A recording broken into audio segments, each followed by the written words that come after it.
تحريك العين من الحاجات اللي بنحتاجها كتير في شغلنا في الموشن جرافيكس. العين بتعبر عن الانتباه، الاهتمام، التركيز، الكسل وحاجات تانية كتير. عشان كده في الفيديو ده هنتعلم ازاي نرسم عين داخل الافتر افكت ونتحكم في حركتها بشكل احترافي وناعم وسلس. انا احمد صقر وانت بتشوف قناة موشن ويزارد.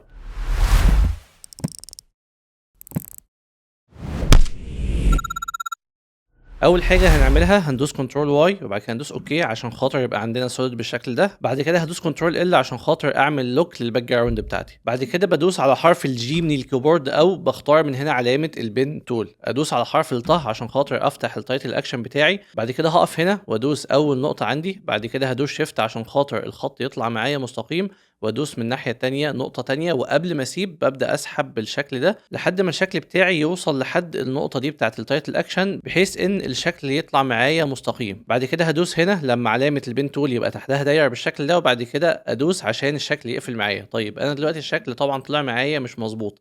بحله ازاي؟ باجي هنا بنزل وادوس على حرف الالت عشان خاطر يمسك لي الهاندل دي لوحدها. لو انا ما دوستش الت هيمسك لي الاثنين هاندل والشكل هيبوظ معايا. لا، انا بدوس هنا حرف الالت وبمسك هاندل واحده وبعد كده بنزل معاها لحد ما توصل للنقطه الموازيه للنقطه اللي فوق دي كده بالظبط. ده هيخلي الشكل بتاعنا يطلع منتظم ويطلع مظبوط. دي احسن طريقه ممكن ترسم بيها الشكل بتاع العين او الشكل بتاع حدقه العين على الافتر افكت بحيث ان الحواف بتاعتك والحدود بتاعتك تطلع منتظمه وسيمتريه. بعد كده خلي الانكر بوينت بتاعتي في وسط الشكل بتاعي وهلاقي ان الانكر بوينت تقريبا متطابقه مع وسط المشهد او وسط الكومبوزيشن عندي. وبالتالي انا كده رسمت فعلا الشكل بطريقه مظبوطه. بعد كده هدوس F2 او ادوس بره كده وبعد كده ادوس حرف الكيو من الكيبورد ادوس كذا مره لحد ما دي تتحول عندي لدايره عشان خاطر ارسم البيوبل او البن او البؤبؤ بتاع العين. يعني لو جيت هنا ودوست بالشكل ده وسحبت كده ودوست الت وكنترول وشيفت عشان الحركه تطلع من المركز بتاعي وعملت بؤبؤ بالشكل ده او البيوبل بتاعي.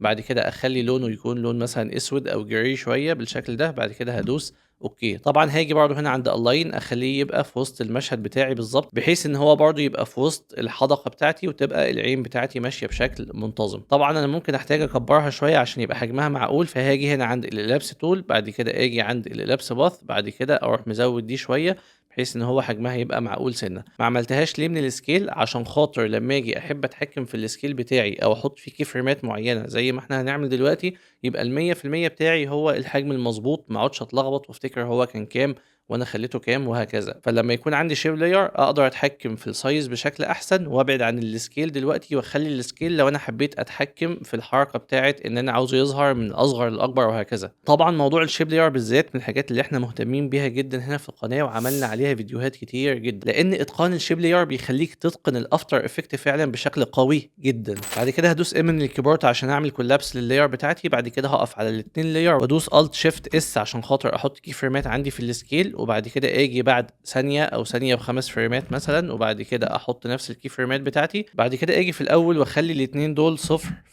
بعد كده اعلم على الاثنين كي فريم دول ادوس F9. بعد كده افتح الجراف اديتور بتاعي. بعد كده اخلي الجراف بتاعي يكون مشدود هنا بالشكل ده. اعمل كده اخليه يكون مشدود بالشكل ده. طبعا اي اختصار انا ما قلتش ببقي بيطلع لكم هنا الاختصار سواء كيبورد او سواء ماوس بالشكل ده عشان خاطر لو حاجه انا ما قلتهاش تبقوا عارفين انا دوست على ايه من الكيبورد. بعد كده بشغل كده واشوف الاقي الحركه بتاعتي طالعه ناعمه وحلوه وهاديه بالشكل ده. بعد كده ادوس هنا عشان خاطر الغي البريفيو بتاع الجراف ويظهر لي اللايرز بتاعتي. بعد كده اخلي فيه شيفتنج ما بين اللايرات بتاعتي بحيث يبقى فيه اوفرلابنج بسيط ما بين اللايرات يدي شكل احسن معايا. فلما اشغل كده هلاقيه طالع معايا بالشكل ده. حتى ممكن ازود الاوفرلابنج بتاعي واشغل كده واشوف.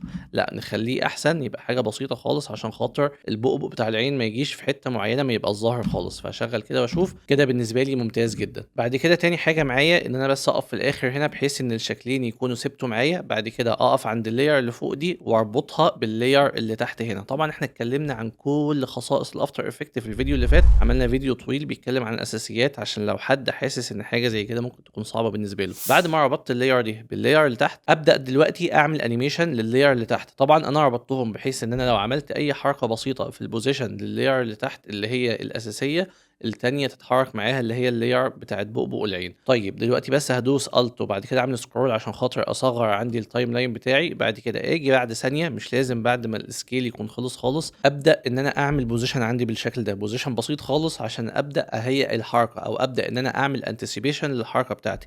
فلو دوست الت شيفت بي بعد كده مشيت 5 فريمات بس بالشكل ده، بعد كده سحبت الشكل عندي بالطريقه دي، حاجة بسيطة خالص بحيث ان العين تروح سنة صغيرة كأنها هتبص ناحية اليمين، يعني يمين الشخص نفسه او يمين العين اللي هي شمالنا احنا. وفي الوقت او في الفريم بالظبط اللي العين بتوصل فيه لحد هناك هبدأ اعمل الانيميشن بتاع البلينكينج او ان العين بتقفل وتفتح معايا.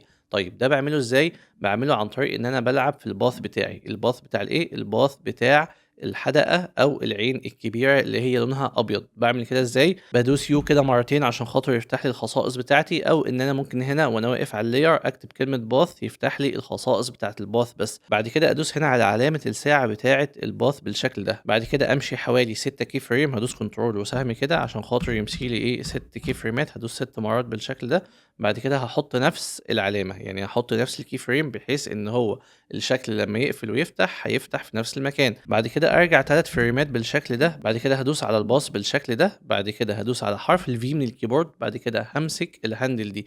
انا دلوقتي دوست على النقطه دي ففتح لي الهاندل دي والهاندل دي، زي ما احنا فاكرين لما قلنا في اول الفيديو لازم ادوس على الت عشان يتحكم لي في هاندل واحده. واحنا بنسحب كده ونازلين الت بالشكل ده ناخد بالنا ان احنا نفضل ماشيين لحد ما نوصل لحد النقطه اللي تحت او حتى قبلها بحاجه بسيطه. بعد كده هندوس اف 9 عشان الحركه تبقى ايزنج شويه، وبكده نبقى حركنا الحركه بتاعه البؤبؤ والحركه بتاعه العين. وطبعا ناخد بالنا ان العين وهي بتقفل كده البؤبؤ بيبان كانه بره، فبنيجي من هنا نعمل سيت ميت ونخليها مربوطه بالعين بحيث ان البؤبؤ بتاع العين يظهر من خلال العين نفسها وتبقى الحركه معانا بالشكل ده. طيب في نفس الوقت اللي احنا بنبدا نعمل حركه للعين بالشكل ده، العين نفسها او البؤبؤ بيبدا يروح لحد الحته اللي هناك دي اللي هي طرف العين. عشان خاطر نديها وقتها شويه محتاجين ان احنا هنا نخلي البوزيشن بدري بس حوالي 5 فريمات، فهدوس الت واسحبه 5 فريمات كده. بعد كده هدوس على البوزيشن هنا الت شيفت بي. بعد كده همشي هنا 10 فريمات وادوس برضو الت شيفت بي بالشكل ده بحيث ان انا اعمل بوزيشن. بعد كده اتحرك بالشكل ده اوصل لحد الطرف بتاع العين. بعد كده ادوس F9. بعد كده اشوف الحركه بتاعتي شكلها بقى عامل ازاي. فدلوقتي العين بتتحرك بالشكل ده، واول ما البؤبؤ بتاع العين بيوصل معايا بيبدا يحصل البلينكينج بتاع العين. طبعا محتاجين نظبط شويه في الجراف بس خلينا في الاخر شويه، لكن اللي قبل الجراف واللي المهم نعمله دلوقتي ان احنا نمسك الاثنين كي فريم دول وبعد كده ندوس على حرف الجي من الكيبورد، وبعد كده نمسك النقطه دي ونخلي الحركه معانا كيرف او دائريه. دي من قواعد الانيميشن زي ما احنا فاهمين، واي حاجه في الدنيا الطبيعي بتاعها ان هي مش بتمشي بشكل مستقيم الا حاجات معينه. الطبيعي ان الحركه بالذات الحركه اللي بتبقى في جسم الانسان او الحاجات المشابهه بتبقى ماشيه بشكل دائري. لما نشغل كده ونشوف هنلاقي الحركه بتاعتنا بقت منطقيه اكتر. طبعا العين بتاعتنا لما بتروح اكيد مش هتروح وترجع في نفس الوقت، فاللي احنا بنعمله ان العين بتاعتنا لما بتوصل لحد هنا بنستنى حوالي 10 او 15 فريم كمان، يعني هدوس كنترول شيفت سهم كده. بعد كده كنترول سهم بالشكل ده 5 فريمات كمان. بعد كده اثبت الحركه بتاعتي، يعني هاجي هنا هدوس كنترول سي كنترول في عشان يثبت لي الكي فريمات بتاعتي هنا او يثبت لي الكي فريم بتاعي هنا.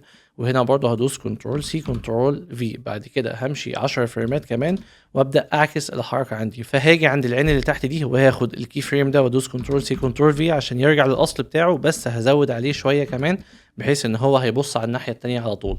بعد كده هاجي عند العين هنا بالشكل ده وهبدا ان انا امشيها الناحيه التانية خالص بالشكل ده. بعد كده همسك الهاندل بتاعتي بالشكل ده وابدا ان انا انزلها كده بحيث ان برضو الحركه بتاعتي تبقى ماشيه بشكل دائري. بعد كده لما اشغل كده هلاقي العين راحت وقفت شويه بعد كده رجعت تاني. طيب انا حصل هنا عندي حاجه مش مظبوطه. ليه الحاجه اللي مش مظبوطه دي؟ بسبب حاجه اسمها كي فريم انتر بوليشن، ان حصل حاجه عندي ان الهاندل بتاعتي بقى فيها كأن حته زياده. طب دي حلها ازاي؟ لو جينا ناخد بالنا ان البؤبؤ واقف هنا عادي، ولو دوست كي عشان نروح الكي فريم اللي بعده هنلاقيه تقريبا واقف في نفس المكان، يعني هنا زي هنا. لكن اللي حصل ان في هزه كده حصلت في النص عندي. دي نحلها ازاي؟ هنحلها عن طريق ان احنا نمسك كي فريم من الفريمات اللي عندنا في النص دي، وبعد كده ندوس على حرف الالت ونمسك الهاندل ده بحيث ان احنا نظبطه. طبعا لما مسكت حرف الالت بدا ان هو ما يظبطش معايا، فساعتها هشيل ايديا من على حرف الالت وهظبط الهاندل دي كده لوحدها واشغل واشوف، هلاقي ان الدنيا لا لسه ما ظبطتش برضه. همسك الهاندل دي كده واظبطها واشغل واشوف، لا لسه برضه الحركه ما ظبطتش معايا. ابدا ان انا اقعد احرك الدنيا لحد ما الهاندلز تظبط معايا، خليها تيجي هنا كده، اشغل واشوف تاني برضه اتحركت معايا. فهمسك طب الهاندل دي، همسك كده في هاندل عندي هي دي اللي عامله المشكله بتاعتي، هدوس الت كده عشان احرك ده لوحده. بعد كده اجي اشغل، الاقي الدنيا ظبطت معايا خالص. فاللي بيعمل معايا مشكله دايما الحركه اللي بتحصل دي، والحركه دي دايما بتعمل مشكله مع الناس، ان انا بيبقى فيه هاندلز طلعت معايا بشكل اوتوماتيك. ممكن من الحاجات اللي انا اعملها ان انا اعلم على الكي فريمات بتاعتي وادوس كليك يمين واختار كي فريم انتربوليشن، اسيبني من اللي فوق دي خالص. بعد كده من اللي تحت هنا هختار لينير. لينير دي هيخلي الشكل برضو بتاعي في ايزنج عادي، لكن هيلغي لي كل الهاندلز اللي موجوده عندي. هشغل تاني كده واشوف، هلاقي الحركه الحمد لله معايا بقت مظبوطه بشكل سليم. طيب نيجي نبص تاني كده، هلاقي ان انا بقى محتاج اظبط شويه في الجراف بتاعي. طيب قبل ما اظبط الجراف اديتور بتاعي، محتاج ان انا ارجع الحركه للمكان الاساسي بتاعها. فهاجي هنا زي ما عملت من شويه، همشي حوالي 10 كي فريم كده او 15 كي فريم. بعد كده اخد دول الاتنين دول كل واحد فيهم كنترول سي كنترول في. بعد كده همشي 10 كي فريم او 20 كي فريم كمان، بحيث ان انا بقى اديله وقته، لان دي خلاص الحركه النهائيه عندي، وهرجعه للمكان الاساسي بتاعه. فاخد الكنترول سي كنترول في. بعد كده هدوس على حرف الجي من الكيبورد برضه، وابدا ان انا اظبط الهاندلز بتاعتي. وطبعا ممكن المشكله اللي حصلت من شويه ترجع تاني، بس الحمد لله لا ظبطت خلاص معايا. فهلاقي كده الحركه معايا مظبوطه بشكل سليم 100%. الحاجه الوحيده اللي ناقصه اللي احنا ما عملناهاش، ان احنا لما جينا هنا عملنا البلينكينج مظبوط، لما وصلنا هنا ما عملناش البلينكينج بتاعنا. فهاخد ده كده كنترول سي كنترول في، بس هرجعه 3 فريمات عشان خاطر تبقى قفله العين مع اللحظه اللي وصل فيها البؤبؤ لحد طرف العين بتاعتي. بعد كده اشغل واشوف، هلاقي الدنيا معايا مظبوطه وجميله وزي الفل. هدوس شيفت حرف الظهر بس عشان خاطر الشكل يتوسطن معايا. هسيف، هشغل تاني اشوف مره كمان، الاقي الدنيا تمام. بعد كده ناقص ان احنا نظبط الجراف بتاعنا. طيب احسن ظبط الجراف بتاعنا في الحاله بتاعت العين دي، ان احنا نخلي الحركه تبقى مشدوده شويه في النص، وفي الاخر تبقى هاديه. يعني هاجي هعلم على الاتنين دول كده مثلا بالشكل ده، بعد كده اشغل هنا، بعد كده اجي هنا اروح شادد الحركه بتاعتي، هدوس حرف الفي كده، وبعد كده اشد الحركه بتاعتي بالشكل ده. هدوس كنترول بس عشان خاطر الجراف اديتور يبان معايا. بعد كده اشد ده كده واشد ده كده، فلما اجي اشغل هلاقي ان هو بيروح بشكل احسن شويه. طيب هفضل بقى اعيد الكلام ده واعمل الجراف كل شويه؟ لا، احنا اتكلمنا طبعا عن ايز كوبي كذا مره. لو انت كنت متابع القناه بقالك شويه فانت سمعتنا بنتكلم عنه ولا 50 مره. فهعلم على الاتنين كي فريم دول بالشكل ده. بعد كده هجيب الايز كوبي موجود عندي هنا، هدوس كوبي.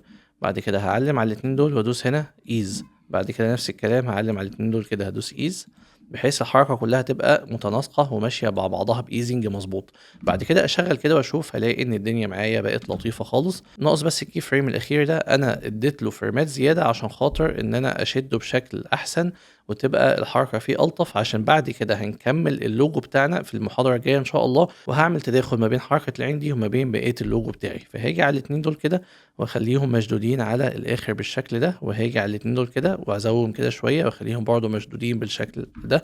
وبعد كده اشغل واشوف، هلاقي ان الدنيا معايا ده جه براحه وراح خبط مره واحده. ولما هكمل اللوجو الفيديو الجاي ان شاء الله هتبداوا تفهموا الدنيا اتعملت بالشكل ده ليه. بعد كده هعلم على الفريمات برضو بتاعه قفله وفتحه الحدقه بتاعه العين، طبعا هوصلها هنا مع الفريم ده. بعد كده انديس اف 9 خلاص. بعد كده هاجي هنا شويه اعلم ازوم كده بالشكل ده عشان خاطر اشوف الفريمات بتاعتي انا هنا واقف فين بالظبط. انا هنا المفروض اكون واقف هنا، فهظبط الفريمات بتاعتي هنا. طبعا هقعد ازوم شويه عشان خاطر هم صغيرين خالص فمش باينين. فهاجي هنا وهعمل الحركه بتاعتي تكون همسك بس الفريم ده، او همسك الهاندل دي اسحب دي كده شويه، وبعد كده همسك الهاندل دي لوحدها واسحب دي كده شويه، دي عشان خاطر تقفل وتفتح بشكل اسرع شويه. حتى لو انا جيت هنا وسعت دي فريم ودي فريم هتبدا شكلها يبقى احلى شويه. بس لحد دلوقتي كده تمام. هعمل ايه دلوقتي؟ هاخد الاتنين دول، هدوس برضو كوبي هنا، بعد كده هنزل شويه، بعد كده هاجي هنا وادوس هنا ايز، بحيث الايزنج يبقى ماشي مع بعضه. خلينا بس نقفل كده عند الاخر، ندوس ان ونشغل نشوف الحركه النهائيه بتاعتنا، وندوس حرف الزيرو.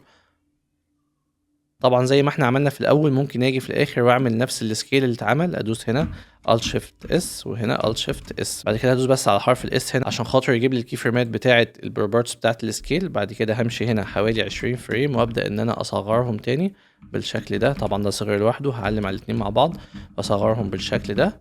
وطبعا هدوس هنا حرف اليو عشان اخد نفس الايزنج بالظبط. هدوس هنا كوبي، بعد كده هدوس هنا ايز على كله عادي مش مشكله، ما هو نفس الايز. بعد كده اشغل واشوف، هلاقي دي بتيجي معايا بالشكل ده. وزي ما احنا شايفين الحركه بقت لوبد معانا وبتشتغل بشكل اوتوماتيك. طيب احنا الحمد لله كده خلصنا الفيديو بتاعنا. الفيديو الجاي ان شاء الله هنكمل تحريك لوجو بتاع تركيز 360 بتاع مهندس احمد يونس. ان شاء الله التحريك هيبقى حلو وهيعجبكم. استنوا الفيديو الجديد وان شاء الله الفيديو ده يكون عجبكم، يبقى مفيد ليكم، يبقى ريفرنس ليكم دايما لما تيجوا تحركوا اي عين او اي حاجه مشابهه لحاجه زي كده. محتاج انك بس تدعمني بالمشاركه او بالكومنت او باللايك، لان ده بيساعدني اكمل وبيساعد الفيديو يوصل لاكبر عدد من الناس. شكرا ليك، اشوفك واشوفك في فيديو جديد. سلام.